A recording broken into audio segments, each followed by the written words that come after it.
সবাই ভালো আছেন? আলহামদুলিল্লাহ সুম্মা আলহামদুলিল্লাহ। আমরা ভালো থাকলেও আমাদের ফিলিস্তিনের ভাই বোনরা ভালো নেই। আল্লাহ রাব্বুল আলামিন গোটা বিশ্বের সমস্ত মুসলমানদের, বিশ্ব মানবতাকে আল্লাহ তাআলা ভালো থাকার তৌফিক দান করুন। আমার তো সন্দেহ হচ্ছে যে আমরা আলোচনা কি নিজেরা শুনবো না মোবাইলকে শোনাবো? আমাদের আসলে কথা নিজেদের শোনার প্রয়োজন না মোবাইলের দরকার? মোবাইলের দরকার হলে আমরা মোবাইলগুলো রেখে আমরা তো চলেও যেতে পারি। আর যদি নিজেদের শোনার দরকার হয়, মোবাইলে রেকর্ড তো করাই যেতে পারে, কিন্তু মুশকিল হলো মানুষ একসাথে দুই কাজ করলে কোনোটার দিকেই খুব বেশি মনোযোগ দিতে পারে না। হয় মোবাইল ধরা দেখবেন বাঁকা হয়ে গেছে, পরে আফসোস করবেন, আর না হয় মোবাইল সোজা রাখতে গিয়ে আপনারা শোনা হয়নি। তো আমরা মনোযোগ দিয়ে নিজেরা কথাগুলো শুনলে ভালো হয়। একান্ত অফিসিয়াল প্রয়োজনে যারা রেকর্ড করতে চান ভিন্ন কথা, বাকি আমরা মনোযোগ দিয়ে অল্প সময়ের আয়োজন হয়তো আমরা কথা শুনলে বেশি ভালো হবে। জাযাকুমুল্লাহ খাইর। আলহামদুলিল্লাহ, আলহামদুলিল্লাহি ওয়া কাফা ওয়া সালামুন আলা ইবাদিল্লাযিনা ইসতাফা, আম্মা বা'দ। ফাকাদ ক্বালা আল্লাহু আযজা ওয়া জাল্লা ইউরিদুনা লিইউতফিউ নূরাল্লাহি বিআফওয়াহিহিম আল্লাহু মুতিম্মু নূরিহি ওয়ালাউ কারিহাল কাফিরুন।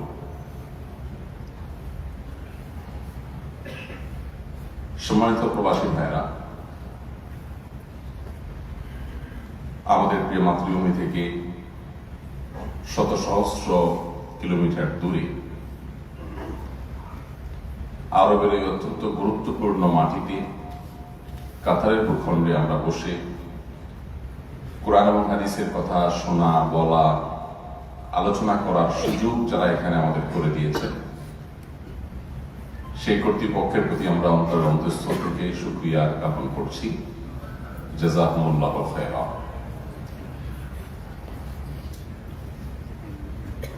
আমরা এখানে এসেছি রিজিক আহরণের তাগিদে, একটু হালাল উপার্জনের জন্য। সেই সাথে আমাদের ঈমান এবং আমল এটাকে সেফ এবং নিরাপদ রাখার জন্য এখানকার কর্তৃপক্ষ যে ব্যবস্থাপনা রেখেছেন, ইসলামিক সেন্টারগুলো রেখেছেন, এখানকার মসজিদগুলোতে আমাদের দেশীয় ওলামায়ে কেরাম, সহস্রাধিক ওলামায়ে কেরাম কাজ করছেন। সন্দেহাতীত ভাবে এটি আমাদের জন্য গৌরবের, এটি আমাদের জন্য শুকরিয়া।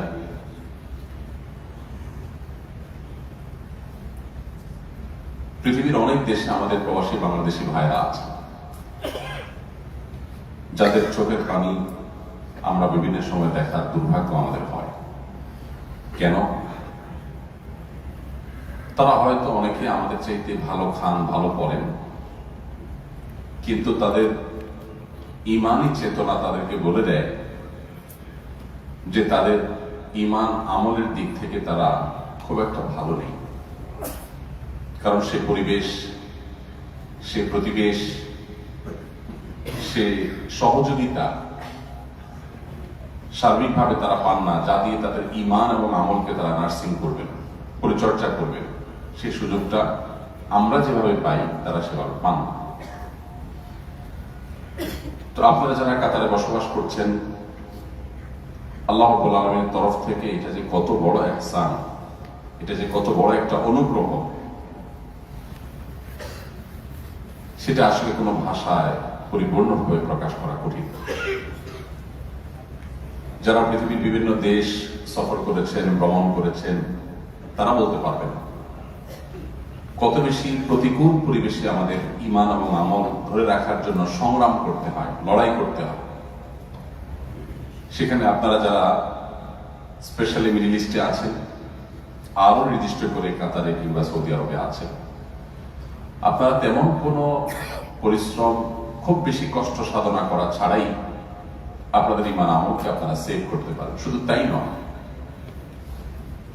আমাদের প্রিয় স্বদেশ বাংলাদেশের উন্নয়নের অন্যতম অংশীদার যে প্রবাসীরা, সেই প্রবাসীদের মধ্যে মধ্যপ্রাচ্য প্রবাসীদের ভূমিকা অন্য যে কোনো অঞ্চলের প্রবাসীদের চাইতে তুলনামূলকভাবে বেশি বলে আমি মনে করি।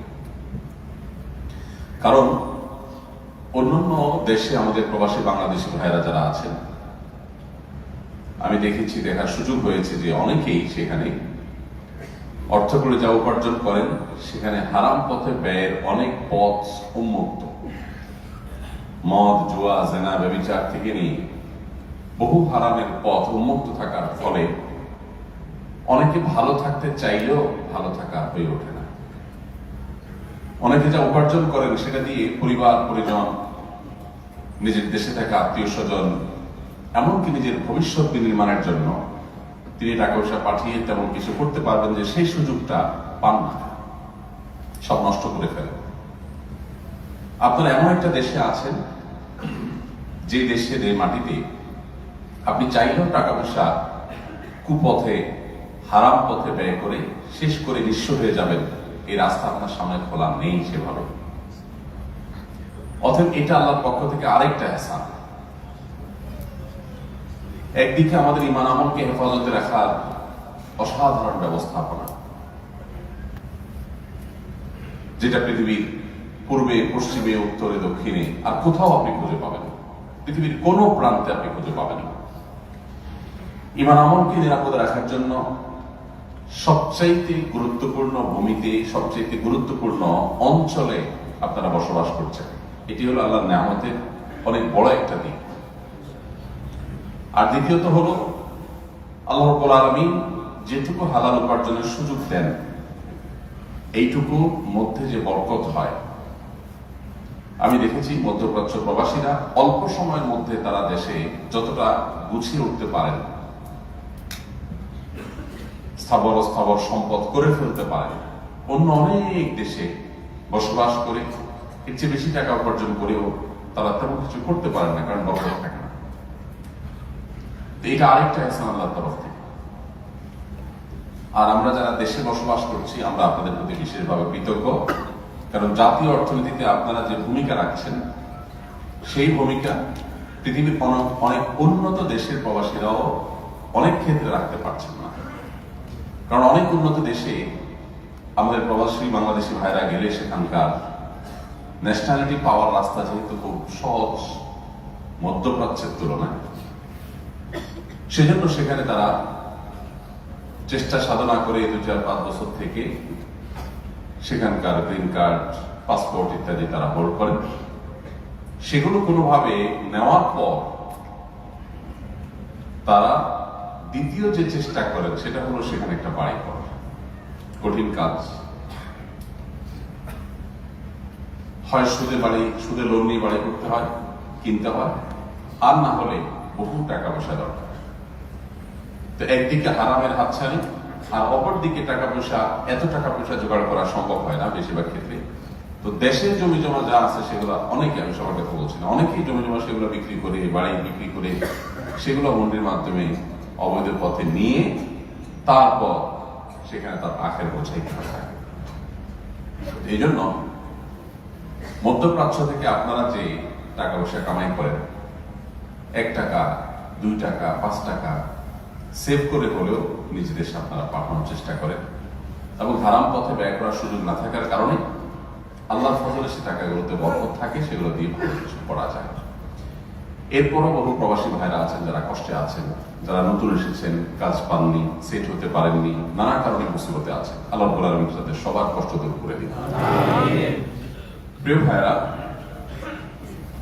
এমন একটা সময় আমরা পৃথিবীতে জন্মেছি, এমন একটা সময় আমরা পৃথিবীতে বসবাস করছি,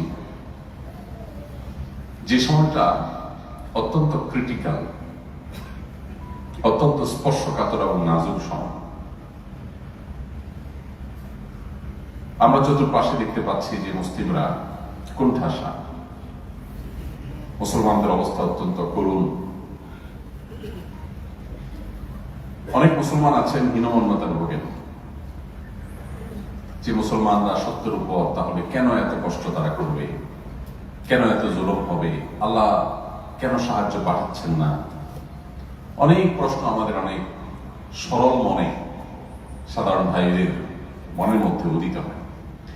আল্লাহ রাব্বুল আলামিন সে প্রশ্নের জবাব দিয়েছেন, ইউরিদুনা লিইউতফিউ নূরাল্লাহি বিআফওয়াহিহিম।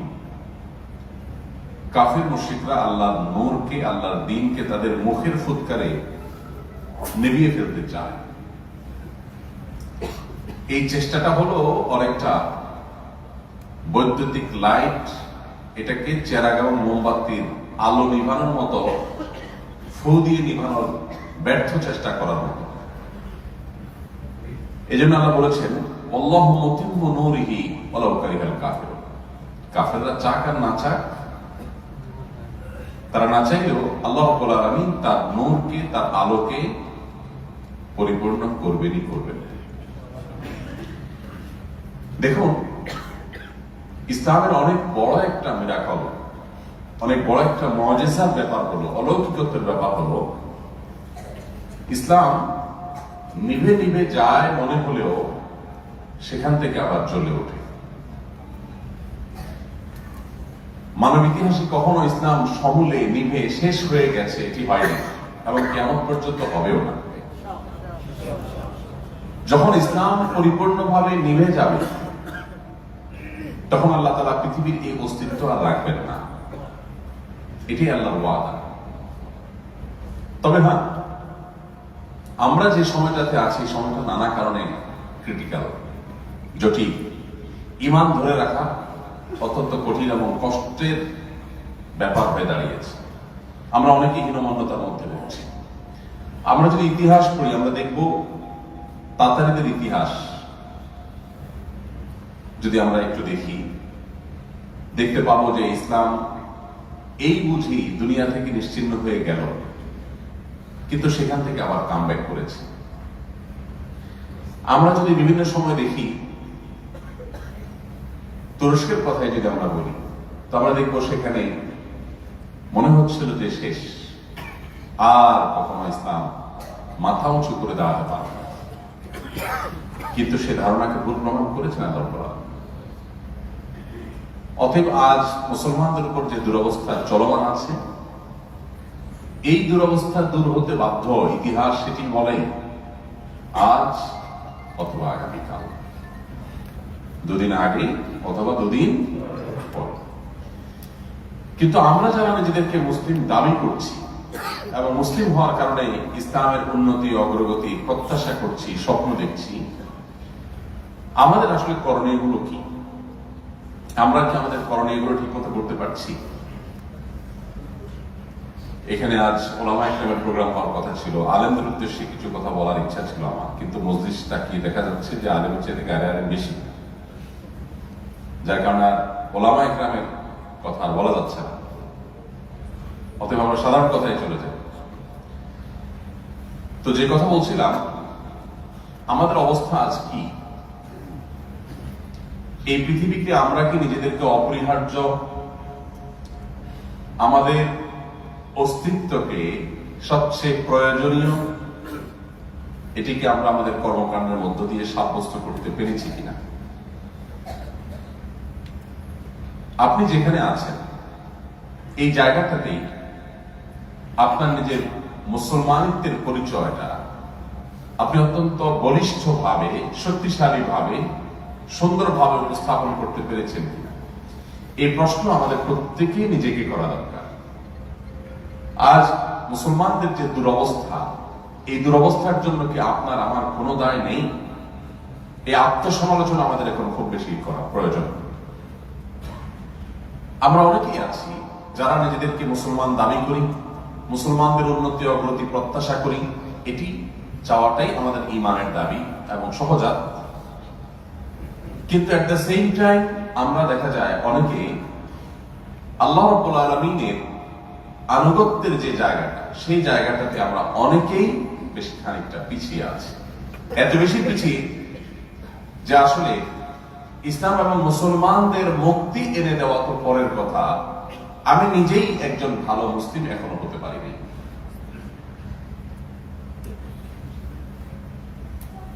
এই আরবের ভূখণ্ডে বিশেষ করে কাতারের মতো জায়গায় থেকেও যদি দ্বীন এবং ঈমানকে আপনি পরিচর্যা করে নিজেকে একজন ভালো মুসলমান হিসাবে আপনি দাঁড় করাতে না পারেন, তাহলে এর চেয়ে বড় দুর্ভাগ্যের বিষয় আর কিছু হতে পারে না।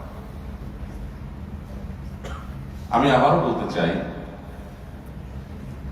পৃথিবীর অন্যান্য প্রান্তে আমাদের যে সমস্ত ভাইরা আছেন, প্রবাসী ভাইরা আছেন, তাদের সাথে যদি আপনাদের অবস্থা কম্পেয়ার করা হয়, আমার কাছে তো জান্নাত এবং জাহান্নামের সাথে তুলনা করার মতো মনে হয়। আল্লাহ রাব্বুল আলামিন এরকম একটা পরিবেশের মধ্যে আপনাদের রেখেছেন। এরপরও যদি এখান থেকে আমরা পরিপূর্ণভাবে ইসলামে দাখিল না হই, পরিপূর্ণভাবে নিজেকে আদর্শ মুসলমান করতে না পারি, তাহলে সেক্ষেত্রে এটা হবে আমার জীবনের সবচেয়ে কষ্টের কথা। আল্লাহ তাআলা আমাকে, আপনাকে, আমাদের সবাইকে আদর্শ মুসলমান হওয়ার তৌফিক দান করুন। প্রিয় ভাইরা আমার,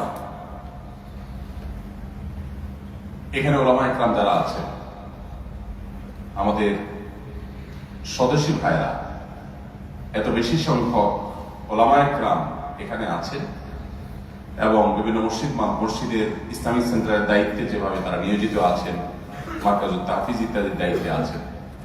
আমার জানা মতে পৃথিবীর আর কোন দেশ নেই যে দেশে আমার দেশি হুফাজে কেরাম, ওলামায়ে কেরাম এতটা সম্মানের সাথে, এতটা গৌরবের সাথে, এতটা সুন্দরভাবে তাদের পেশাগত দায়িত্ব পালন করবার সুযোগ তারা পান। পৃথিবীর কোন দেশ এই সুযোগ দেয়নি যে সুযোগ কাতার দিয়েছে। গোটা পৃথিবীর এমন একটি ভূখণ্ড কেউ দেখাতে পারবে না, কেউ দেখাতে পারবে না যে দেশে আমাদের স্বদেশী হাফেজ আলেমদেরকে তাদের ইলম, তাদের জ্ঞান, তাদের অর্জিত মালুমাত থেকে তারা জাতিকে উপকৃত করার সুযোগ পেয়েছেন। এই সুযোগটা পৃথিবীর কোন দেশ এইভাবে দেয়নি।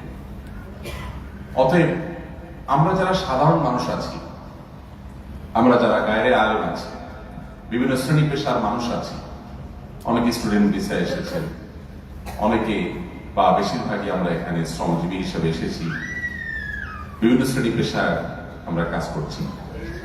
আমাদের দেশে ওলামায়ে কেরামের কাছ থেকে দ্বীন শেখার যে সুযোগটা এখানে আছে, এই সুযোগটা পৃথিবীর উন্নত দেশগুলোতে একেবারেই নেই। নিজের সন্তানকে দ্বীনি পরিবেশে রাখবেন শুধু এই জন্য ইউরোপের এক প্রান্ত থেকে আরেক প্রান্ত, ইউরোপ থেকে ইউরোপের বাইরে বিভিন্ন দেশে বাংলাদেশিদেরকে ছুটোছুটি করতে আমি দেখেছি।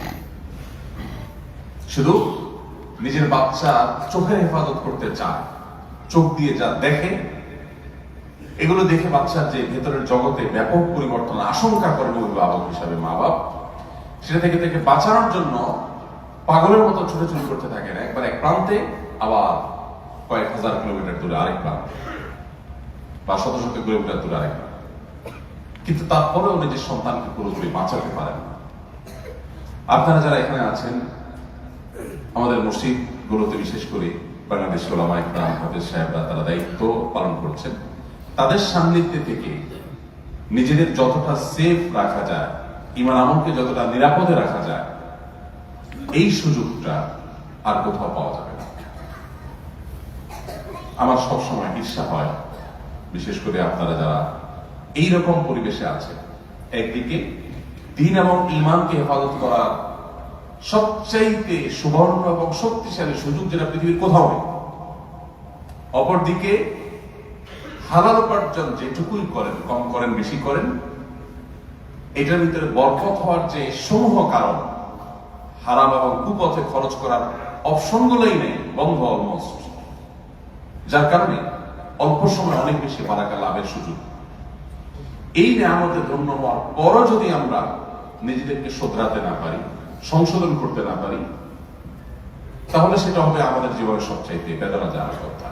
এই জন্য আমি আপনাদের উদাত্ত আহ্বান রাখতে চাই, মুসলিম জাহানের আজকের যে দুরবস্থা আমরা দেখতে পাচ্ছি, যে দুরবস্থা দেখে আমরা আফসোস করছি, প্রতিনিয়ত মন খারাপ করছি, সেই দুরবস্থা দূর হোক। আমরা কি সবাই চাই? তাহলে আমাদের নিজেদের অবস্থাকে সংশোধন করতে হবে। ইন্নাল্লাহা লা ইউগাইয়িরু মা বিকওমিন হাত্তা ইউগাইয়িরু মা বিআনফুসিহিম। আল্লাহ রাব্বুল আলামিনের ওয়াদা আছে, ঘোষণা আছে, কোন জাতি যদি তাদের নিজেদের পরিবর্তন না করে, আল্লাহ রাব্বুল আলামিন সে জাতির পরিবর্তন করবেন না। সিদ্ধান্ত আমাদের নিতে হবে যে আমরা কি নিজেদেরকে পরিবর্তন করব কিনা। যদি আমরা নিজেদেরকে পরিবর্তন করবার সংকল্প করি, সিদ্ধান্ত গ্রহণ করি, আল্লাহ রাব্বুল আলামিন আমাদের অবস্থা এটা পরিবর্তন করে দিবেন, এটা আল্লাহর ওয়াদা আছে। অতএব আমাদের কর্তব্য হলো যে আমরা মিডল ইস্টের, বিশেষ করে কাতারের মতো এরকম একটি দেশে যেখানে ইমান আমল সেভ করা অন্য অনেক দেশে, মিডল ইস্টেরই অন্য অনেক দেশের তুলনায় হাজার গুণ বেশি সহজ, আমরা এখানে থেকে নিজেদেরকে একজন আদর্শ মুসলমান হিসেবে দাঁড় করানো, এটা আমাদের কর্তব্য। আমাদের যে ল্যাকিংস গুলো আছে, আমাদের যে দুর্বলতা গুলো আছে, সেই দুর্বলতাগুলোকে কাটিয়ে ওঠার জন্য আমাদের সংগ্রাম করতে হবে। আমরা অনেকেই পোশাকই ইসলামে অভ্যস্ত, দাড়ি আছে, টুপি আছে, হয়তো জুব্বা, গোত্রা রুমালও আছে, কিন্তু আচার আচরণ, আখলাক এবং বিশুদ্ধ ঈমান, এই সমস্ত দিক থেকে আমরা অনেকে পিছিয়ে আছি। এই জায়গাটিতে আমাদের বিশেষভাবে ফোকাস এবং মনোযোগ দেওয়া দরকার। বিশেষ করে আমাদের বাংলাদেশের মুসলমানদের মধ্যে এই সংকটটা চরমে। সাধারণ মুসলিম কি আলেম না, বেশিরভাগ মানুষের মধ্যে আমাদের আখলাকগত ত্রুটি, মুআমালাত এবং লেনদেনগত ত্রুটি ভয়াবহ আকার ধারণ করেছে। আপনাকে আদর্শ মুসলমান হতে হলে, ভালো মুসলমান হতে হলে, একদিকে যেমন ঈমানটাকে বিশুদ্ধ রাখতে হবে, সমস্ত ফরায়েজ গুলোকে, ইসলামের রকমগুলোকে যেমন বলিষ্ঠভাবে আঁকড়ে ধরতে হবে, ঠিক অপরদিকে একজন ভালো মুসলমানের পরিপূর্ণ রূপ আমাদেরকে ধারণ করতে হবে। আমরা অমুসলিম কান্ট্রিগুলোর দিকে তাকালে দেখি তাদের মধ্যে কুফর এবং শিরকে পরিপূর্ণ থাকা সত্ত্বেও তাদের যে মাজাহের আছে, তাদের যে বাহ্যিক দৃশ্যগুলো আছে, সেই দৃশ্যগুলো তুলনামূলকভাবে দেখতে আমাদের মুসলমানদের চাইতে বেশি সুন্দর মনে হয়। অথচ এই মাজাহের আমাদেরকে ধারণ করবার শিক্ষা নবী করিম সাল্লাল্লাহু আলাইহি ওয়াসাল্লাম দিয়েছেন।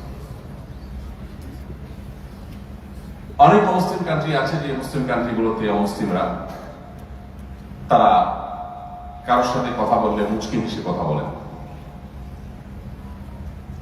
আমি মাঝে মধ্যে এরকম কোনো দেশে যাওয়া হলে, বিশেষ করে জাপানের কথা, আরো কয়েকটা দেশের কথা মনে পড়ে, এই সমস্ত অঞ্চল থেকে আসার পর বেশ কিছুদিন আমার নিজের মধ্যেও পরিবর্তন আমি দেখতে পাই। কারণ সেখানে মানুষ খুব আস্তে আস্তে কথা বলে যাতে কারোর ডিস্টার্ব না হয়, চলাফেরা, মুভমেন্ট এইভাবে করে যাতে করে আশপাশে কারো কোনো কষ্ট না হয়। তো এই শিক্ষা তো ইসলাম আমাকে দিয়েছে, অথচ আমরা চিৎকার চেঁচামেচি করতে করতে সব শেষ করে ফেলি। বিমানে ওঠার পরে এমন ভাবে আমরা হাই বলি, আমি অনেকেই ওয়াজ শুনি, কেউ গান শুনি, কেউ, যা আশপাশে মানুষদের বসবাস করার কোনো সুযোগ নাই। অথচ ইসলাম আমাকে শিখিয়েছে আল মুসলিম মান সালিম আল মুসলিমুনা মিন লিসানিহি ওয়া ইয়াদিহি। তো শিক্ষা কোথায়?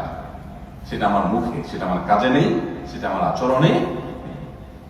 আচরণগতভাবে মুসলমান হওয়ার প্রয়োজনীয়তা আজকের পৃথিবীতে আমাদের জন্য সবচেয়ে গুরুত্বপূর্ণ। কারণ অন্য ধরনের মানুষেরা, তারা আমাদের বই পুস্তক, আমাদের কোরআন হাদিস এগুলো পড়ে না, তারা আমাদেরকে পড়ে। বিশেষ করে আপনারা যে দেশে আছেন, কাতার, এখানে শুধু বাংলাদেশের মানুষই তো নেই, মাল্টি ন্যাশনাল এবং মাল্টি কালচারাল একটা সোসাইটিতে আপনারা বসবাস করছেন, যেখানে বিভিন্ন কালচারের মানুষ আছে। অতএব আপনার বাহ্যিক আচার আচরণ, আপনার দায়িত্ববোধ, আপনার শৃঙ্খলা বোধ, আপনার অন্যের অধিকারের প্রতি সচেতনতা, এই বিষয়গুলো তারা দেখে।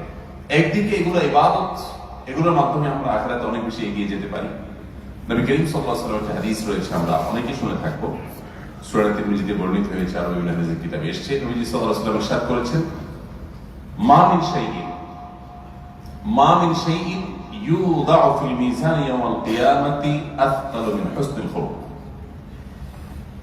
কিয়ামতের ময়দানে বান্দার যত আমল আছে, এই আমলগুলো তো গণা হবে না, আমলগুলো গণা হবে না। কে কয়টা করছে মাপা হবে, গণা হবে না। আমল পরিমাপ করা হবে। পরিমাপ কেন করা হবে? কারণ আমলের সংখ্যার চাইতে আমলের কোয়ালিটি আল্লাহর কাছে বেশি গুরুত্বপূর্ণ। তো কিয়ামতের ময়দানে যত আমল পরিমাপ করা হবে, এর মধ্যে সবচেয়ে ওয়েটফুল আমল, সবচেয়ে ভারী আমল, যে আমলে মর্যাদা আল্লাহ তাআলার কাছে সবচেয়ে বেশি, মিজানের পাল্লাকে সবচেয়ে বেশি ভারী করবে যে আমল, সেটা হলো মানুষের উত্তম আচরণ, সুন্দর আখলাক। নবীজি সাল্লাল্লাহু আলাইহি ওয়াসাল্লাম এর জন্য দোয়াও শিখিয়েছেন, আল্লাহুম্মা হদিনি বিআহসানিল আখলাক ওয়া লা ইয়াহদি লিআহসানিহা ইল্লা আনত ওয়াসরিফ আন্নী সাইয়্যাহা ওয়া লা ইয়াসরিফ আন্নী সাইয়্যাহা ইল্লা আনত। হে আল্লাহ, আপনি আমাকে সুন্দর আখলাকের পথে পথ নির্দেশ করুন, যেন আমার আখলাকটা সুন্দর হয়, আপনি ছাড়া কেউ সেটা পারবে না। আর আমার যেন আচরণটা খারাপ না হয়, আমি যেন দুরাচারী না হই। বাহিনী মানুষ আমাকে হাজির সাহেব, মাওলানা সাহেব, গাজী সাহেব, খতিব সাহেব, অনেক সাহেব জানলেন, কিন্তু আমার বাসার লোকজন জানে আমার অবস্থা। স্ত্রী, পরিবারের লোকজন, কাছের লোকজন, তারা জানে যে আমার আচরণ অবস্থা কি। এই জন্য নবী করিম সাল্লাল্লাহু আলাইহি ওয়াসাল্লাম বলেছেন, খায়রুকুম খায়রুকুম লিআহলি ওয়া আনা খায়রুকুম লিআহলি। তোমাদের মধ্যে সবচেয়ে ভালো মানুষ তারা যারা তার পরিবারের কাছে, কোন কোন হাদিসে আরো স্পেসিফিকলি বলা হয়েছে স্ত্রীর কাছে যারা ভালো, পরিবারের সদস্যরা যাদেরকে ভালো হিসাবে সার্টিফিকেট দেন, তারা আসলেই ভালো। তা আপনার আচরণ কতটা ভালো, এটা মাপার একটা বড় মিটার হলো আপনার পরিবার। যারা বিবাহ শাদী করেছেন, স্ত্রীকে জিজ্ঞাসা করবেন যে আসলে আমি মানুষটা কেমন। যদি হেসে দেয় তো বুঝবেন কাহিনী খারাপ। হেসে দেওয়ার মানে হলো কি, যে ওরে চান্দু, তুমি মানুষটা কেমন।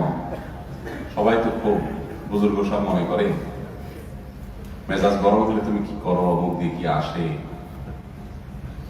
ভাইরা আমার, প্রত্যেকের অবস্থানকে পরিমাপ করতে পারে। যদি আপনার পরিবারের সদস্যরা আপনার ব্যাপারে সার্টিফিকেট দিবে বলে আপনি মনে করেন যে না, আপনার মতো মানুষ হয় না, আপনি অমায়িক, আপনার আচরণ দ্বারা কষ্ট পায় না তারা, আপনি পরম ধৈর্যশীল, আপনি সবরের পাহাড় হয়ে থাকতে পারেন, তাহলে মুসলমান হিসেবে আমি আপনি আমাদের নিজেদের ডেভেলপ করলাম, উন্নয়ন করলাম। এই মুসলমানদের দুরবস্থা দূর করতে সক্ষম হবে ইনশাআল্লাহ। আমাদের সেই জায়গাটা যেতে হবে। ভাই, আমি একটি কথা খুব জোরে সোরে সবসময় বলার চেষ্টা করি, সেটি হলো বিশুদ্ধ আকীদার মুসলমান আমাদের মধ্যে কম। আকীদাগত বহু ভেজাল আমাদের মধ্যে আছে, আমলগত ত্রুটির কোনো শেষ নেই। কিন্তু বিশুদ্ধ আকীদা, বিশুদ্ধ আমল, এগুলো আমাদের মধ্যে যাও আছে, কম হোক বেশি হোক, ত্রুটিপূর্ণ হোক, ত্রুটি ছাড়া হোক, যতটুকুই আছে,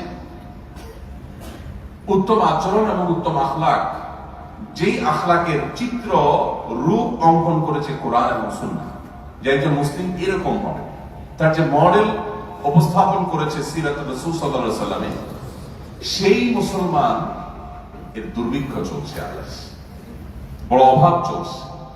আপনি ভালো আচরণে মুসলমান খুব একটা খুঁজে পাবেন না। তো এই জন্য আমাদের অনেক বড় একটা সংগ্রামের জায়গা হলো নিজেকে আচার আচরণে, কাজকর্মে, নিজের সার্বিক কর্মকাণ্ডে মুসলমান হিসাবে এস্টাবলিশ করা। এটার দুইটি ফায়দা আছে। একদিকে ওই যে কিয়ামতের ময়দানে আপনার সুবহানাল্লাহ, আলহামদুলিল্লাহ বা সাধারণ নফল আমলের যে ওয়েট হবে, ওজন হবে, আপনি কোনো আমল করা ছাড়া শুধু নিজের ফরজ আমলগুলো করলেন, হারামগুলো থেকে বেঁচে থাকলেন, শিরক কুফর থেকে নিজেকে বাঁচিয়ে রাখলেন, আর নিজের আখলাকটাকে সুন্দর রাখলেন। আখলাক সুন্দর রাখা, এটা হলো আপনার আমার সবচেয়ে বড় চ্যালেঞ্জ গুলোর মধ্যে থেকে আজকের যুগে অন্যতম চ্যালেঞ্জ। এটা যদি আপনি করতে পারেন, নিজের বিরুদ্ধে নিজে সংগ্রাম করেন, আমাকে সংশোধন করতে হবে, আমার আত্মশুদ্ধি হতে হবে, আমার তাজকিয়া হতেই হবে, আমার ইসলাহ হতেই হবে। আপনি যদি সেই প্রতিজ্ঞা করেন এবং প্রতিজ্ঞা যদি আপনি বিজয়ী হন, তো আমার কোরআন হাদিসের জ্ঞানের নির্যাস আল্লাহ যতটুকু আমাকে দিয়েছেন তার নির্যাস বলছে যে আপনি জান্নাতি হওয়ার পথে এগিয়ে গেলেন। ডক্টর খন্দকার আব্দুল্লাহ জাহাঙ্গীর রহমতুল্লাহ আলাইহি তিনি একটা কথা প্রায় বলতেন। তিনি বলতেন, আমি দেশের বাইরে বিভিন্ন জায়গায় কোরআন এবং হাদিস তথা ইসলামী উলুমের উপর যত পড়াশোনা করেছি, পিএইচডি করেছি, আবার বিশ্ববিদ্যালয়ের সাবজেক্টগুলোর উপরে পড়িয়েছি, মাদ্রাসায় দীর্ঘদিন বুখারী পড়িয়েছি, আমার সারা জীবনে সমস্ত ইলম চর্চা নির্যাস যদি আপনি জানতে চান, যেটা নির্যাস কি পাইলেন কোরআন হাদিস থেকে, আমি আপনাকে 2 লাইনে বলতে পারবো। তার প্রথম লাইন হলো ঈমান এবং মেইন ফরজ আল্লাহর বিধানগুলোর পর যেই কাজে আল্লাহ সবচেয়ে বেশি খুশি হন বান্দা, সেটা হলো বান্দা যদি মানুষের উপকার করে, মানুষের ক্ষতি করে না, উপকার করে। আমার দ্বারা কারো ক্ষতি হচ্ছে কিনা এর ব্যাপারে সে সজাগ থাকে, পারতপক্ষে সেটা করে না, পজিটিভ থাকে, অন্যের ব্যাপারে উপকারী হয়, পরোপকারী হয়, মানুষের কল্যাণের জন্য চিন্তা করে। এই কাজটা যদি কেউ করতে পারে তাহলে আল্লাহ তাআলাকে সন্তুষ্ট করার সবচেয়ে কার্যকর এবং শর্টকাট ওয়ে হলো এটা। আর দ্বিতীয় লাইনটা হলো কুফর এবং বড় বড় মোটা দাগের যে কবিরা গুনাহগুলো আছে এগুলোর পর আল্লাহর অসন্তুষ্টির সবচেয়ে বড় কারণ হলো মানুষ যখন মানুষের পেছনে লাগে, মানুষ যখন মানুষের ক্ষতি করে, গীবত শিকায়ত করে, তার হক নষ্ট করে, তাকে মিথ্যা কথা বলে বিচার দিয়ে বিদেশের বিপদে রাখে। আচ্ছা না, এগুলো আমাদের মধ্যে এটা হলো আল্লাহকে অসন্তুষ্ট করার সবচাইতে বড় মাধ্যম। প্রিয় ভাইরা, এই জন্য আজকের যুগে আমাদেরকে আদর্শ মুসলমান হওয়াটা খুব বেশি গুরুত্বপূর্ণ। আমরা সেই নবীর উম্মত, যেই নবী যেখানে গেছেন, যেখানে ছিলেন সেখানকার মানুষের কল্যাণ সাধনের সবচেয়ে শক্তিশালী ভূমিকা রেখেছেন। তিনি মক্কায় ছিলেন, মক্কাকে শুধু দিয়ে গেছে। সেই তার কৈশোরে যখন হিলফুল ফুজুল মানুষের কল্যাণে যখন এই সংগঠন তৈরি হয়, মক্কায় বাহির থেকে আসা মানুষগুলোকে কেউ যেন কোনো ক্ষতিগ্রস্ত করতে না পারে, তাদের সেফটির জন্য, তাদের নিরাপত্তার জন্য যে ঐতিহাসিক উদ্যোগ মক্কাবাসী তখন নেয়, আমরা সেই নবীর উম্মত যিনি কৈশোর থেকেও সেই উদ্যোগের সাথে তিনি সামিল হয়েছিলেন। যখন কাবা পুনর্নির্মাণের উদ্যোগ নেওয়া হয় তার দাদা আব্দুল মুত্তালিবের নেতৃত্বে, এবং হাজর আসওয়াদ পাথর এটা কারা স্থাপন করবে এটা নিয়ে কুরাইশ বিভক্ত হয়ে পড়ে, মক্কার মানুষেরা তখন বিবাদে লিপ্ত হয়ে পড়ে। এই বিবাদ বিতণ্ডা মিনিমাইজ করার জন্য মুহাম্মদ সাল্লাল্লাহু আলাইহি সাল্লাম এমন এক উদ্যোগ নেন, এমন এক চমৎকার আইডিয়া বের করেন যে সবার মধ্যে সেটার অ্যাকসেপ্টেন্সি দেখা গেছে এবং সবাই সেটাকে মেনে নিয়েছেন, চমৎকার ভাবে এটাকে সমাধান করেছে।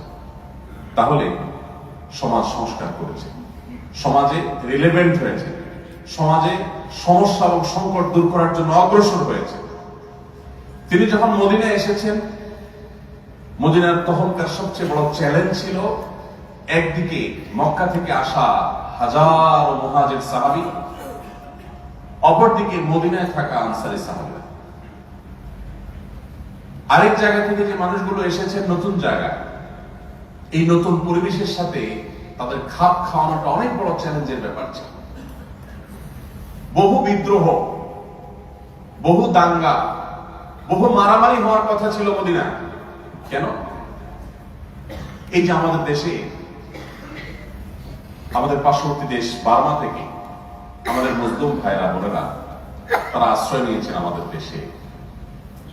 গরিব দেশ, আমাদের নিজেদেরই তেমন কোনো ভালো ব্যবস্থাপনা নেই। এরপরও আলহামদুলিল্লাহ এই ভয়াবহ জুলুম থেকে রক্ষার জন্য তারা যখন আমাদের দেশে আসে, বাংলাদেশের ওলামা ইকরাম, আপনারা প্রবাস থেকে অনেকেই সর্বশক্তি দিয়ে ঝাঁপিয়ে পড়েছেন তাদের প্রাথমিক ক্রাইসিস দূর করবার জন্য। লক্ষ লক্ষ কোটি কোটি টাকা তাদের পিছনে খরচ করে তাদেরকে স্টাবলিশ করার জন্য আমরা সবাই কম বেশি চেষ্টা করেছি।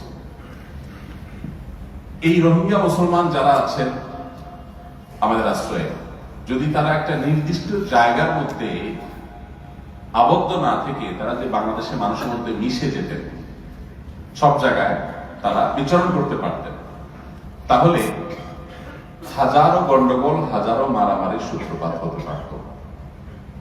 কেন? কারণ তখন জাতিগত দ্বন্দ্ব দেখা দিত। কিছু হইলেই রোহিঙ্গা ভাই ভাই, বাংলাদেশি ভাই ভাই। আমরা তো সহজে এগুলো করে ফেলি, এটা তো আপনারা ভালো বোঝার কথা। প্রবাসী লোকজন কোন দেশে গেলে সেই দেশের আয়োজকরা যারা প্রোগ্রাম অ্যারেঞ্জ করে, বেচারা প্রোগ্রাম লুকাতে শেষ, বা এয়ারপোর্ট পার করার পর্যন্ত বলা যাবে না। আমারও বলা লাগে, তারাও বলা লাগে। কি সমস্যা? আমার দেশি ভাইরাই একটা খোঁচাখুচি করবে। আছে আপনাদের এখানে? হ্যাঁ, জিনা বললে মানবো না,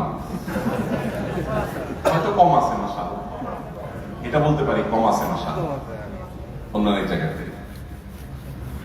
তো এই যে বিরোধ, মদিনায় কিন্তু নবী করিম সাল্লাল্লাহু আলাইহি ওয়াসাল্লাম যখন হিজরত করে এলেন, অবশ্যম্ভাবী ছিল বিরোধ, অবশ্যম্ভাবী ছিল। কারণ এক দেশের মানুষের সাথে আরেক দেশের মানুষের মিল হওয়া এত সহজ কথা না।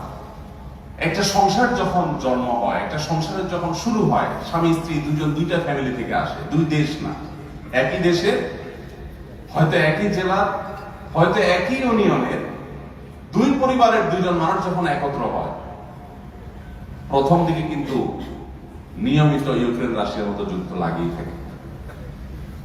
যারা সংসার জীবন পার করে একটা জায়গায় পর্যন্ত আসছেন তারা জানেন প্রথম দিকে বলিবনা হয়। এই জায়গায় অনেকে পা পিছতে চায়, অনেকে ধৈর্য ধারণ করতে পারে না, এইভাবে থাকা যায় না, সে রাস্তা ভিন্ন করে ফেলে। আর যাদেরকে আল্লাহ তারা ধৈর্য ধরার তৌফিক দান করেন, তারা টিকে থাকে। একটা পর্যায়ে আর থাকে না, এই বিরোধগুলো থাকে না, এরপর শুধু ভালোবাসাটাই থাকে, একজন আরেকজনের মধ্যে বোঝাপড়াটা হয়ে যায়, একজন আরেকজনকে বুঝে ফেলে, আচ্ছা এইটা বললে সে রাগ হয়ে যাবে, সো এটা বলা যাবে না, বা রাগ হলে এটা করতে হবে, তাহলে তাকে থামানো যাবে। এগুলো নিজেদেরকে নিজেদের মধ্যে চেনা জানা হয়ে যায়, বোঝাপড়া হয়ে যায়, থেমে যায়। তো আমি যে কথা বলছিলাম, একজন স্বামী একজন স্ত্রী একই এলাকার মানুষ হওয়া সত্ত্বেও দুই ফ্যামিলির হওয়ার কারণে এক একটা ফ্যামিলির এক একটা কালচার এক একজন বড় হয়, সেটার কারণে দেখা যায় ম্যাচ হতে, তাদের মধ্যে বোঝাপড়াটা ভালোভাবে হতে একটু সময় লেগে যায়। সেখানে মক্কা থেকে হাজার হাজার মানুষ হিজরত করে মদিনায় এসেছে। মদিনায় থাকা হাজার হাজার মানুষ তাদের সাথে একেবারে মিলেমিশে একাকার হয়ে গেছে। আজকের পৃথিবী যে রিফিউজি সিস্টেম রেখেছে গোটা পৃথিবীতে, বিশেষ করে বিভিন্ন যুদ্ধরত দেশগুলোর নাগরিকেরা, তারা বিভিন্ন দেশে গেলে তাদেরকে যে আশ্রয় দেওয়ার সিস্টেম বা ব্যবস্থাপনা আছে, মুহাজির সাহাবীদেরকে আনসার সাহাবীরা যে ওয়েলকাম করেছিলেন মদিনাতে, সেটা কিন্তু আজকের রিফিউজি সিস্টেমের মতো নয়। শতভাগ নাগরিকত্ব দিয়ে, শতভাগ সমান মর্যাদা দিয়ে, সমাজের সর্বস্তরে তাদেরকে মিশবার শতভাগ সুযোগ দিয়ে তাদেরকে বরণ করেছিলেন মদিনার আনসারী সাহাবীগণ রিদওয়ানুল্লাহি তাআলা আলাইহিম। সেই সময়ে প্রচুর পরিমাণ গন্ডগোল এবং মারামারি হওয়ার কথা ছিল। দুই একটা বিচ্ছিন্ন ঘটনা হয়নি তা না। একবার একজন আনসারী সাহাবীর সাথে একজন মুহাজির সাহাবী পানি নেওয়া নিয়ে, পানি তোলা নিয়ে কথা কাটাকাটি হয়। এর মধ্যে একজন আনসারী সাহাবী তার স্বগোত্রীয় লোকদেরকে, এই আমার আনসারী ভাইরা, এই মুহাজির আমাকে আঘাত করেছে, ডাক দিয়েছেন। নবী করিম সাল্লাল্লাহু আলাইহি ওয়াসাল্লাম বলেছেন, মালি আরা দাওয়াল জাহিলিয়া দাউহা ফাইন্নাহা মুনতিনা। কি হলো আমার যে আমি তোমাদের কাছ থেকে জাহিলি ডাক শুনছি? কিন্তু জাহিলি ডাক, গোত্র ধরে ডাক দেওয়া, আরেক গোত্রের বিরুদ্ধে এক গোত্রকে উস্কে দেওয়া, এই গোত্রে গোত্রে গন্ডগোলের সূত্রপাত করা, এবং ওয়ালা এবং বারাজ ইমানদারের একটা বড় সম্পদ, আকীদার গুরুত্বপূর্ণ একটা পার্ট, এটাকে এই গোত্র কেন্দ্রিকতার মধ্যে নিয়ে আসা, এটা আমি কেন শুনছি? এটা আমি শুনতে চাই না। নবী সাল্লাল্লাহু আলাইহি ওয়াসাল্লাম কঠোর হাতে দমন করলেন। মদিনায় হিজরত করে আসা সাহাবীদের সাথে মদিনায় হিজরত করে আসা সাহাবীদের সাথে মদিনার আনসারী সাহাবীদের মধ্যে যেন ভ্রাতৃত্বপূর্ণ সম্পর্ক হয়। আপনি রাহিকুল মাহতুমের একটা চ্যাপ্টারে দেখবেন, সফিউর বরকুরি রাহমাহুল্লাহ অনেকগুলো হাদিস এক নাগাড়ে এনেছেন।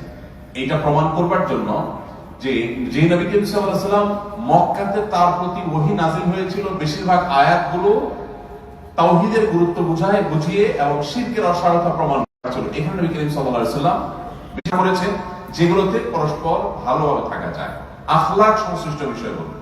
কোন ইবাদাল্লাহি ইখওয়ানা, আল মুসলিমু আখুল মুসলিম, তারপরে আল মুসলিমু সালিমুল মুসলিমুনা মিন লিসানিহি ওয়া ইয়াদিহি, তারপরে মেহমান নওয়াজি করার গুরুত্ব, প্রতিবেশীর অধিকারের গুরুত্ব, একের পর এক সব হাদিসগুলো নবী সাল্লাল্লাহু আলাইহি ওয়াসাল্লাম বলেছেন। তার মানে এমন ভাবে তিনি মোটিভেটেড করেছেন মুহাজির আনসার সাহাবীদেরকে যে তাদের একে অন্যকে বরণ করতে কোনো কষ্ট তাদের হয় না। প্রিয় ভাইরা, আমরা সেই নবীর উম্মত। আপনারা যেখানে বসবাস করছেন এখানেও শুধুমাত্র আমাদের দেশি ভাইরা নয়, বরং আমরা দেশি ভাইদের বাইরে আরো অনেক দেশি মানুষ আছে। আমি বিভিন্ন দেশে প্রবাসী ভাইদেরকে বলি যে আমরা যারা প্রবাসে আছি, অন্য দেশিরা, এমনকি অন্য ধর্মের মানুষ যারা এখানে আছে, তারা কিন্তু আমাদেরকে দেখেন ভিন্ন চোখে। আমরা হয়তো মনে করি যে আমার দেশি ভাইদের মতো করে দেখে, না, তারা আমাদেরকে ভিন্ন চোখে দেখে। কি চোখ সেটা? সেই চোখটা হলো ইনভেস্টিগেশনের চোখ, সেই চোখটা হলো আমাদেরকে পরখ করার, যাচাই করার চোখ। তারা দেখেন যে এই লোকটা কেমন, আমাদের আচরণ দেখে সে ঠিক করে যে বাংলাদেশটা তো এরকম, বাংলাদেশের মানুষ বোধ হয় আমরা যদি এখানকার নিয়ম কানুন শৃঙ্খলা এগুলো মানার পরে খুব বেশি দায়িত্বশীল হই, আমাদের আচার আচরণ যদি খুব সুন্দর হয়, তাহলে এটা দেখে সে একটা পজিটিভ ধারণা নেয়।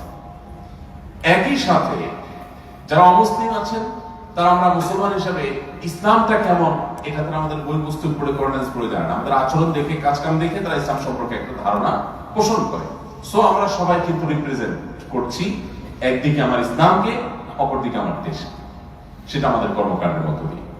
এই জন্য আখলাকটা যদি আমাদের সুন্দর হয়, একদিকে আমাদের আখিরাতে জান্নাতের দৌড়ে আমরা এগিয়ে যেতে পারবো, আবার অপরদিকে আমরা অন্য ধর্মাবলম্বীদের কাছে ইসলামকে যেমন সুন্দরভাবে রিপ্রেজেন্ট করতে পারবো, আমরা ঠিক একইভাবে বাংলাদেশী হিসাবে বাংলাদেশ সম্পর্কে মানুষকে একটা ভালো ধারণা আমরা দিতে পারবো। আল্লাহ তাআলা আমাদের সবার আখলাকগুলোকে সুন্দর করার তৌফিক দান করুন। প্রিয় ভাইরা, লেনদেন থেকে নিয়ে আখলাকের সাথে সংশ্লিষ্ট বিষয়গুলো অনেক। আমরা অনেকে মনে করি আখলাক সুন্দর করার মানে হলো মানুষ সামনে শুধু হেসে হেসে কথা বলতে পারা। সন্দেহ নাই, এটা আখলাকের একটা গুরুত্বপূর্ণ পাঠ। নবীজি সাল্লাল্লাহু আলাইহি ওয়াসাল্লাম বলেছেন, তাবাসসুমুকা আলা ওয়াজহি আখিকা সাদাকা। আপনারা ডক্টর খন্দকার আব্দুল্লাহ জাহাঙ্গীর রাহিমাহুল্লাহকে যারা দেখেছেন ভিডিওতে, বিভিন্ন ছবিতে বা সরাসরি, নিশ্চয় আপনাদের চোখের সামনে তাকে কল্পনা করলে যে স্মৃতিটা ভেসে উঠে সেটা হলো একটা হাসি মাখা মেঘ, তাই না? সবসময় হেসে কথা বলতে, এটা গুরুত্বপূর্ণ একটা গুণ, অত্যন্ত ভালো একটা স্বভাব। হাসি মুখে মানুষের সাথে কথা বলতে পারা বা হাসি মুখে থাকতে পারা। মন দিল যখন ভালো থাকে তখন অবশ্য হাসতে আমরা সবাই পারি। হাসি কত প্রকার, কি কি, তার সবগুলোর আমরা এক্সপেরিমেন্ট চালাতে পারি যখন মন দিল ভালো থাকে। মেজাজটা যখন একটু খারাপ থাকে তখন অবশ্য আমাদের আসল রূপ দেখা যায়। এই জন্য মানুষের আখলাক এটা তার ভালো অবস্থা দিয়ে মাপা যায় না, মাপা যায় খারাপ অবস্থা দিয়ে। মেজাজ যখন গরম, ওইটা নিয়ে আমরা কি করছি এটা গুরুত্বপূর্ণ। যারা প্রবাসে আছেন, ব্যাচেলর, ওয়াইফ সাথে নেই, তাদের অনেকে আছেন দিনের বড় একটা অংশ যায় ফোনে ঝগড়া করতে, হয় ওয়াইফের সাথে, নয় মায়ের সাথে, নয় বোনের সাথে, নয় ভাইয়ের সাথে। আমি যখন আপনাদের পাশেই দাম্মাম 10টা বছর আমি কাটিয়েছি, তো আমি ইয়ামামা কোম্পানিতে প্রতি সপ্তাহে একদিন আমার প্রোগ্রাম থাকতো, সেখানে কয়েক হাজার বাংলাদেশি ছিলেন। তো ওখানে এক লোক বিয়ে করে আসছে, শুনলাম নতুন করে বাংলাদেশি, ইয়াং মানুষ, বয়স্ক। কদিন পরে শুনে যে তার কানে অনেক অসুবিধা দেখা দিচ্ছে, ডাক্তারের কাছে যাচ্ছে, দৌড়াচ্ছে, সমস্যা হয়েছে। পরে শুনলাম যে বউয়ের সাথে কথা বলতে বলতে কানে অসুবিধা হয়ে গেছে। এখন যদি মহব্বত আর প্রেম ভালোবাসার কথা বলতে বলতে এরকম কেন অসুবিধা হয়, তাহলে তো আল্লাহর কাছে জব দিয়ে করার রাস্তা আছে। স্ত্রীর সাথে মহব্বত যত বেশি হবে তত ভালো, খারাপ কিছু না। কিন্তু হয়েছে তো উল্টা, ঝগড়া করতে করতে শেষ। তখন এত বেশি নেটের ব্যবহার এত বেশি ছিল না, 2009-10 দিকের কথা মনে হয়। তখন সিমে আপনার কার্ড কিনে মোবাইলে রিচার্জ করতে হতো, করে কল দিয়ে ধরা যাক 20 টাকার একটা কার্ড ঢুকাইলো, এটা দিয়ে কল দিয়ে কথা বলতে বলতে কার্ড শেষ, কিন্তু ঝগড়া এখনো শেষ হয়নি। তখন বলে যে রাখো, কল দিচ্ছি আমি 1 মিনিট, তাড়াতাড়ি দোকানে যে আবার একটা কার্ড পেয়েছি, তাড়াতাড়ি চার্জ করে আবার কল দিচ্ছি। গোষ্ঠী উদ্ধার করবো আছে, গোষ্ঠীতে নিজেরটা উদ্ধার হয়ে যাচ্ছে, এটা খবর নেই, আলোচনাটা করতেছে। এইভাবে করতে করতে আমি বহু মানুষকে দেখি, খারাপ লাগে, কি অবস্থা। যারা প্রবাসে থাকেন আর ফ্যামিলির সাথে এই ধরনের ঝগড়াঝাটির মোমেন্ট তৈরি হয়, আমার একটা সহজ টিপস আছে তাদের উদ্দেশ্যে। সেটা হলো, যখন ঝামেলা তৈরি হবে, এই মোবাইলে এখন তার রিচার্জ করা লাগে না, এখন এমবি শেষ হয়ে গেছে, আবার এমবি নিবেন। তো এই এমবি নিয়ে নিজের এমবি গুলো নষ্ট না করে ঝগড়া করে এমবি নষ্ট করবো। একে তো ঝগড়া করে মন মেজাজ নষ্ট, ইমানআমল নষ্ট, আবার এমবিও নষ্ট, এর চেয়ে বড় বেকুব কি আছে পৃথিবীতে? তো ঝগড়া করার যখন ইস্যু তৈরি হবে, সাথে সাথে মোবাইলটা বন্ধ করে দেন। 3 দিনের জন্য মোবাইলটা স্টপ করে রাখেন, আর না হলে ব্লক করে রাখেন 3 দিনের জন্য। আর কাজ কাম ঠিক রাখার জন্য, অফিস আদালত চাকরি বাকরি ঠিক রাখার জন্য, শুধু যোগাযোগের জন্য যতটুকু দরকার ততটুকু খোলা রাখেন, আর বাকি সব অফ করে দেন, কোনো কথা নাই, শেষ। 3 দিন পরে মোবাইলটা খুলে এবার বউ হোক, মা হোক, বোন হোক, ভাই হোক, দেশে যার সাথে ঝগড়া করছিলেন এবং যুদ্ধবিরতি ঘোষণা দিয়ে ইনিংস ঘোষণা করে 3 দিন সময় নিচ্ছেন, এখন সেটা আবার বিসমিল্লাহ বলে শুরু করেন। আপনি দেখবেন আগের সেই জোশ আর খুঁজে পাবেন না, জোশ দেখবেন অনেক নেমে গেছে। এখন কথা দেখবেন সব লাইনের কথা, শোনো যা হওয়া হয়েছে, শেষ কথা শোনো, কথা বাড়ায় লাভ নেই। দেখবেন এখন সব ফেরেশতার মতো কথা আসতেছে।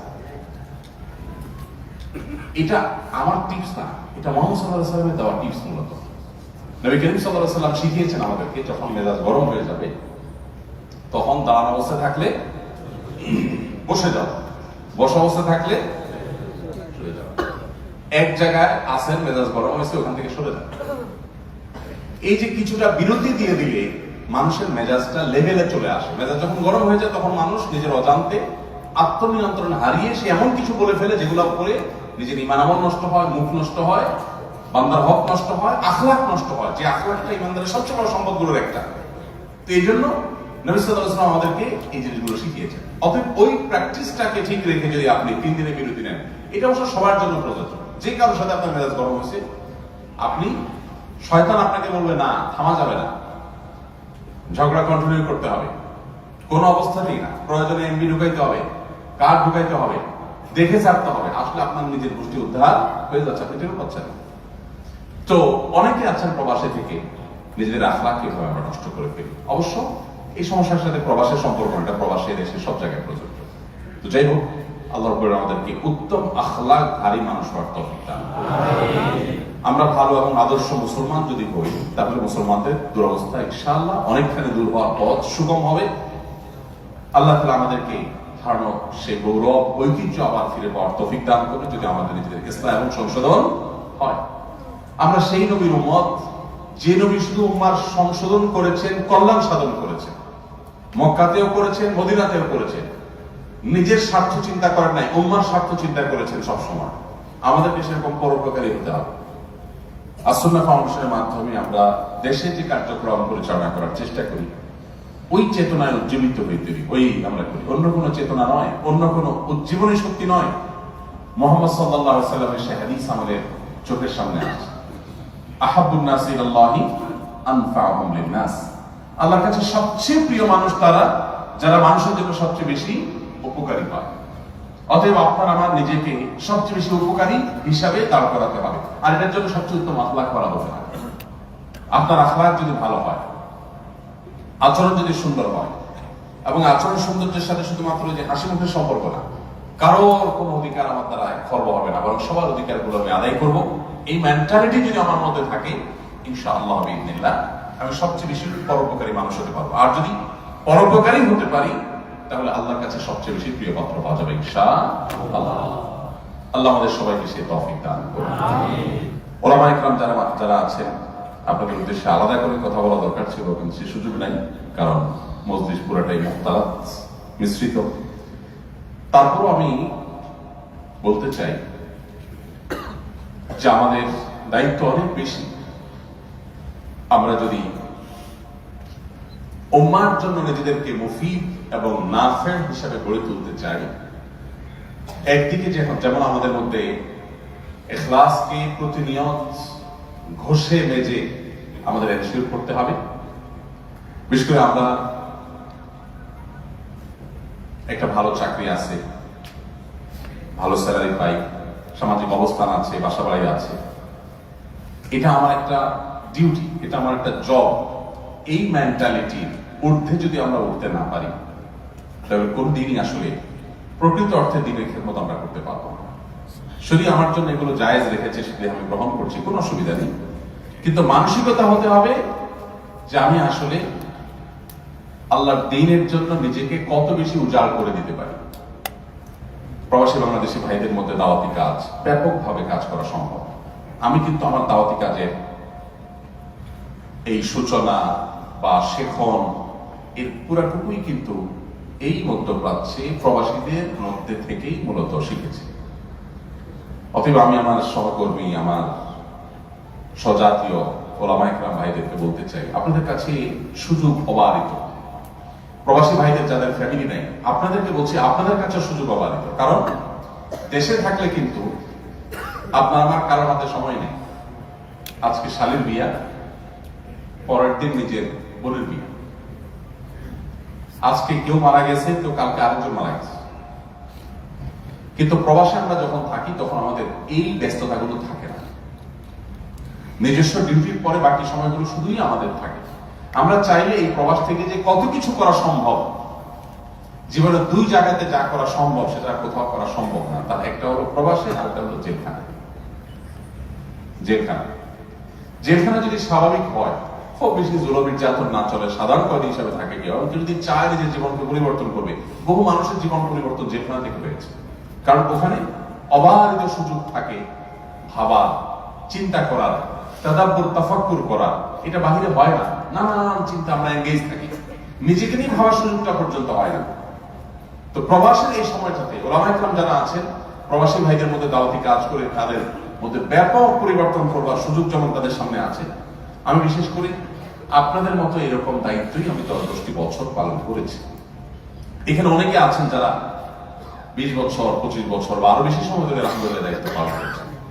আমি কিন্তু আমার এই 10 বছরে, দাম্মামে সৌদি আরবের 10 বছরে প্রবাস জীবনে প্রবাসী ভাইদের মধ্যে দাওয়াতি কাজের জন্য আমি শুধুমাত্র আমার অভিজ্ঞতা আমার ওলামা ইকরামের সাথে শেয়ার করছি, উৎসাহ দেওয়ার জন্য, অন্য কিছু না। সেটা হলো যে আমি যখন আমার ইসলামিক সেন্টারে কাজ করতাম, আমাদের সহকর্মীদের, সৌদি নাগরিকদের কেউ কেউ বলতো যে মালিল মাশায়েখ মাশাআল্লাহ মুসাফিরিন আল মাকতাব, এরা অবশ্যই কখনো যায় না দেখি।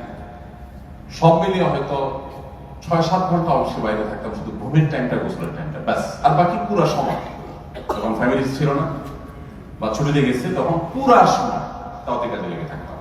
রাত নাই, দিন নাই, সকাল নাই, বিকাল নাই, আজকে এখানে, কালকে ওখানে, এখন এখানে, কখনো ওখানে। অফিস ডিউটি দিছে এতটুকু কাজ, আর অফিসের ডিউটিতে আমি কি করবো? মসজিদে চাকরি করি, মসজিদ থেকে আমাকে ডিউটি দিছে এতটুকু, আমি চাকরির জন্য কি করি না, এটা তো আমার ফেক থেকে করি, এটা তো আমার সংগ্রামের জায়গা, এটা তো আমার কাজের জায়গা। সো তার চেয়ে 5 গুণ কাজ আমি করবো ইনশাআল্লাহ, আরো 5 গুণ মানুষকে আমি টার্গেট করে দাওয়াত দেবো ইনশাআল্লাহ। আমরা যদি সঠিকভাবে দাওয়াত দিয়ে কাজ করতে পারি, এখানে যে কয়েক লাখ প্রবাসী বাংলাদেশী ভাইরা আছে, তাদের ফ্যামিলি বাংলাদেশে আছে, এই মানুষগুলোর জীবন যদি পরিবর্তন হয়, তাহলে পুরো ফ্যামিলি পরিবর্তন হবে, পুরো সমাজ পরিবর্তন হবে। অতএব আমাদের প্রবাসী ভাইদেরকে আপনারা বেশি বেশি সময় দিবেন এবং তাদের কাছ থেকে সবচেয়ে বেটারটাকে বের করে আনবেন। আর আপনারা যারা আছেন, আমাদের সাধারণ ভাইরা বলছি, যারা গায়ে আলম হিসাবে আমরা আছি, আপনাদের জন্য সুযোগ অবারিত, কারণ সময় অনেক। আপনি চাইলে এখানে যে হুজুরদেরকে পাচ্ছেন, এখানকার গভর্নমেন্ট একটা ভালো সুযোগ সুবিধা দিয়ে রাখছে দেখে তারা আপনাকে সময় দিতে পারছে। দেশে যায় এই হুজুরের সিরিয়াল পাইতে কিন্তু আপনার অনেক কষ্ট হবে, ঠিক কিনা বলেন? তাহলে এই নিয়ামতটার কদর করা দরকার কি দরকার না? আল্লাহ আমাদের সবাইকে উভয়কে সেই তৌফিক দান করুন। এই সঠিক কাজটা যদি ওলামা ইকরাম এবং আমরা যারা মুস্তাফিদিন আছি, আমরা যারা বেনিফিশিয়ারি আছি, আমরা যারা সাধারণ ভাইরা আছি, আমরা উভয় যদি যার যার দায়িত্বের জায়গাটা সঠিকভাবে পালন করতে পারি, ইনশাআল্লাহ এই প্রবাস জীবন আমাদের জন্য মস্ত বড় নিয়ামতে পরিণত হবে ইনশাআল্লাহ। আল্লাহ আপনাকে আমাকে সেই তৌফিক দান করুন। এখান থেকে শুধু টাকা পয়সা নয়, টাকা পয়সার পাশাপাশি ঈমান এবং আমল, উন্নত আখলাক, এটা উপার্জন করে নিয়ে যাওয়ার তৌফিক আল্লাহ আমাদের সবাইকে দান করুন। জীবন কিন্তু বরফের মতো গলে যাচ্ছে। দেশে থাকেন অথবা প্রবাসে থাকেন, নাকি দেশে আসার সময় আল্লাহর ফেরেশতা আপনার হিসাব বন্ধ রাখছে যে পজ, এই যেহেতু কাতারে যাচ্ছে এয়ারপোর্ট থেকে ইমিগ্রেশনের সাথে সাথে পজ আছে, আপনার হায়াত বরাদ্দ আছে 60 বছর 70 বছর, 70 বছরের ভিতরে 30 বছর বয়সে বিদেশে আসছে, আপনার ওখানে হায়াত পজ হয়ে আছে। 10 বছর 20 বছর বিদেশ করে আবার গেছেন, আবার ইমিগ্রেশন হয়েছে, আবার আপনার হায়াত চালু হয়েছে, এরকম। তাহলে হায়াত শেষ হয়ে যাচ্ছে, সেটা দেশে থাকলেও বিদেশে থাকলেও। আমাদের জন্য হায়াত বসে থাকবে না প্রিয় ভাইরা আমার। এই জিন্দেগিতে কিছু করে যেতে পারা, এটাই বড় সাফল্যের ব্যাপার, এটাই বড় অর্জনের ব্যাপার। আল্লাহ আমাদের সবাইকে সেই তৌফিক দান করুন।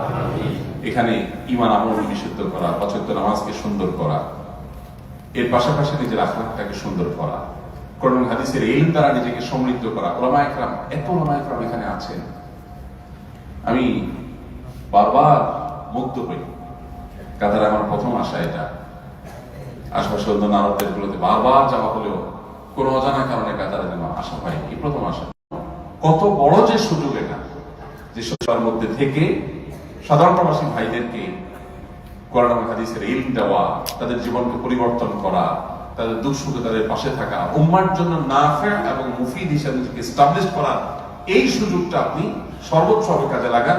আল্লাহ আপনাকে অনেক বড় করবে ইনশাআল্লাহ। আমি যখন দাম্মামে সৌদি আরবে ছিলাম, আমার মনে পড়ে 3 জন বাংলাদেশি মানুষ নিয়ে 1 ঘন্টা বসেছিলাম। এরকম বহু ছিল যে 3 জন 4 জন 5 জন 50 মিনিট গাইড রাইড করে গেছি একটা কোম্পানিতে দাওয়াতি কাজ করার জন্য। যা দেখি কেউ বসে না মসজিদে, 3 জন বসছে। ওই 3 জনকে নিয়ে 1 ঘন্টা বসে আছে। আলহামদুলিল্লাহ, এই কোরবানিগুলো করতে আমি কখনো কষ্ট অনুভব করি নাই যে মানুষ বেশি নেই, মানুষ কম হবে না বেশি হবে, এটা তো আমার ইস্যু না। আল্লাহ রাব্বুল আলামিন যেটা ফয়সালা করবে সেটা হবে। আমি আমার চেষ্টাটা সর্বোচ্চ দেব। আল্লাহ তাআলা আউটপুট দেখেন, আল্লাহ ইনপুট দেখেন। আমি কি করছি আল্লাহ সেটা দেখবেন, ফলাফল কি হয়েছে সেটা আল্লাহ দেখবেন না। ফলাফল দেখে যদি আল্লাহ বিনিময় দিতেন, তাহলে তো নূহ আলাইহিস সালাম বিনিময় তেমন কিছু পাইতেন না, নাউজুবিল্লাহ। বহু নবী রাসূল পাইতেন। আল্লাহ দেখবেন আমি কি করলাম। এই জন্য উলামা ইকরাম, যে সুযোগ আপনাদের সামনে আছে সেই সুযোগকে আপনারা সর্বোচ্চ কাজে লাগাবেন। আর আপনার সাধ্য অনুযায়ী যখন কোন সুযোগকে কাজে লাগাবেন, এরপর আল্লাহ তাআলা আপনার সাধ্যের সীমানা বাড়িয়ে দিবেন, দেখবেন ইনশাআল্লাহ। আজকে আল্লাহ তাআলা আমাদেরকে দাওয়াতি কাজে অনেক বেশি কাজ করার সুযোগ করে দিয়েছেন। আল্লাহর ইহসান। আমাদের চেয়ে অনেক যোগ্য মানুষ রাস্তা রাস্তা করে, অনেক যোগ্য মানুষ যাদের ইলেভেন কাছে হয়তো আমরা ছাত্র হওয়ার যোগ্য না, কিন্তু আল্লাহ তাআলা অনেক বেশি কাজের তৌফিক দিয়েছেন। নিতান্তই আল্লাহর ইহসান, নিতান্তই আল্লাহর দয়া, ভিক্ষা ছাড়া কিছু না। আল্লাহর কসম, এটা প্রতি মুহূর্তে আমরা নিজেদের মধ্যে একান্ত আলাপে আমরা ফিল করি, অনুভব করি। আমি আপনাদেরকে বলতে চাই, উলামা ইকরামের দায়িত্ব যে কত বড়, কত বেশি, কত বিশাল, এটা বলে শেষ করা যাবে না। আজকে দিনের যে দুরবস্থা, আজকে আমাদের সাধারণ ভাইদের দিনদারিতার যে দুরবস্থা, এটা ডিসক্রেডিটেড সবটুকুনি আমাদের, আমরা যারা নিজেদেরকে সুপার আলেম বলে দাবি করি।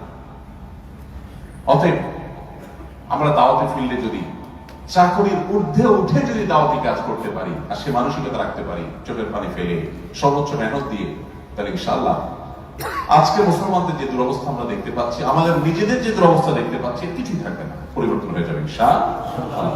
আল্লাহ আমাদের সবাইকে যার যার দায়িত্বটুকু সর্বোচ্চ ভালোভাবে পালন করার তৌফিক দান।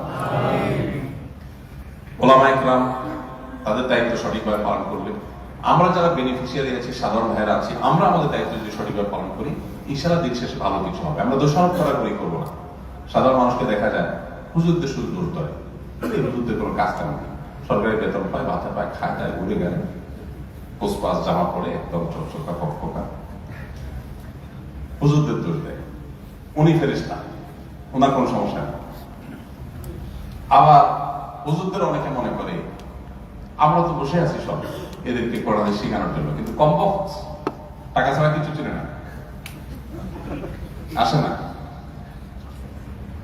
তো এই দোষারোপ করা করে দিয়ে কোনোদিন সংশোধন সমাধান, আমি দোষটা আমার নিজের ঘাড়ে নিয়ে সর্বোচ্চ এফোর্ট আমাকে দেওয়ার চেষ্টা করতে হবে। আল্লাহ আমাদেরকে সেই তৌফিক দান করুন।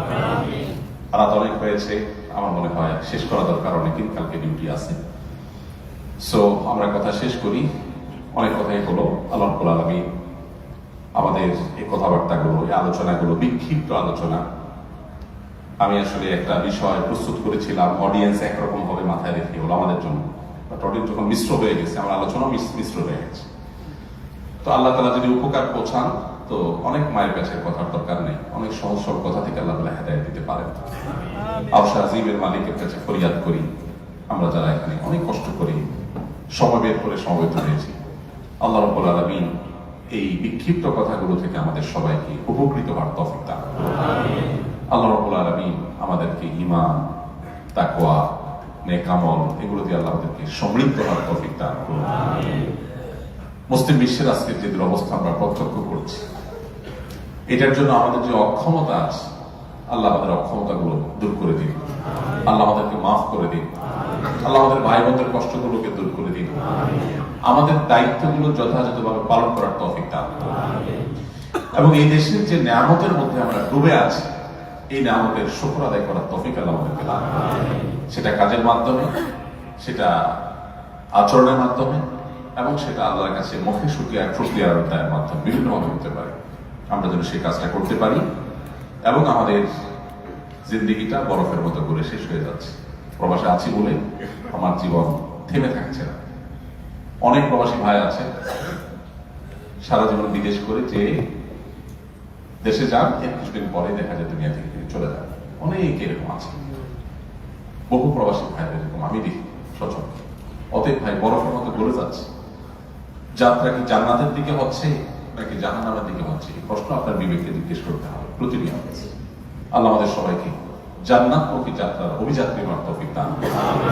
একে অন্যের সাথে কাঁধে কাঁধ মিলিয়ে আমাদের আখলাকগুলোকে, আমাদের আচরণগুলোকে সুন্দর করার জন্য, দায়িত্বশীল মুসলমান হওয়ার জন্য, অন্যদের অধিকারগুলোকে সঠিকভাবে আদায় করার জন্য আল্লাহ আমাদের সবাইকে তৌফিক দান করুন। আমি অত্যন্ত আনন্দিত, আবারও শুকরিয়া জানাচ্ছি ইত্তেহাদুল মুসলিমিন ভাইদেরকে, যাদের প্রচেষ্টায় এই প্রোগ্রাম চমৎকার ভাবে আয়োজন করা সম্ভব হয়েছে। আমার সম্মানিত উলামা ইকরাম, আমার বন্ধুতুল্য, বড় ভাই তুল্য যে উলামা ইকরাম অক্লান্ত পরিশ্রম করেছেন। এর আগে কাতারের প্রোগ্রামের পরে অনেক ভাইরা যোগাযোগ করেছেন, নানা কারণে সময় করা হয়ে ওঠে না। আর এখন দেশে নানান ইস্যুতে ব্যস্ততা, কাজের পাহাড় মাথার উপরে, এরপরেও আল্লাহ তাআলা আসার তৌফিক দিয়েছেন কিছুর পর। তো আমাদের ভাইরা যারা আয়োজন করেছেন, অনেক কষ্ট করেছেন। একটা প্রোগ্রামের পেছনে অনেক পরিশ্রম থাকে, নেপথ্যে অনেক কষ্ট হয়, তারপরে দিন শেষে আমাদের সামনে সেটা উপস্থাপন হয়, আসে। আল্লাহ তাআলা ভাইদেরকে জন্য উত্তম বিনিময় দান করুন।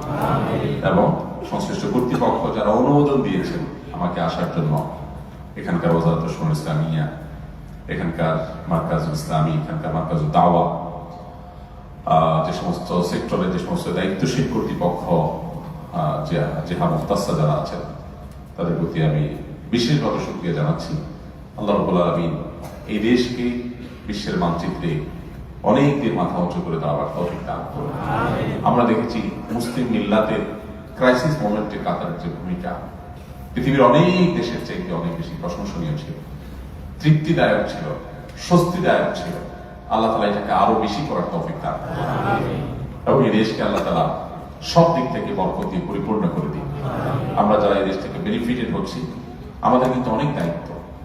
আমরা এই মাটি থেকে আমরা আমাদের হালাল উপার্জন যেমন করতে পারছি, মানামল হেফাজত করতে পারছি, তাদের জন্য দোয়া করা, তাদের কল্যাণকামী হওয়া, এখানকার নিয়ম শৃঙ্খলা প্রতি শ্রদ্ধাশীল হওয়া, এগুলো সবগুলো আমাদের কর্তব্যের মধ্যে পড়ে। আল্লাহ আমাদেরকে সেই তৌফিক করে দান করুন ইনশাআল্লাহ। আজকে এখানে যেরকম আমরা সমবেত হলাম, রব্বে করিমের কাছে ফরিয়াদ করি আল্লাহ তাআলা আমাদেরকে ঠিক এইভাবে জান্নাতুল ফিরদাউসে একত্র হওয়ার তৌফিক দান করুন। জাযাকুমুল্লাহু খাইরা ওয়া আখিরু দাওয়ানা আলহামদুলিল্লাহ।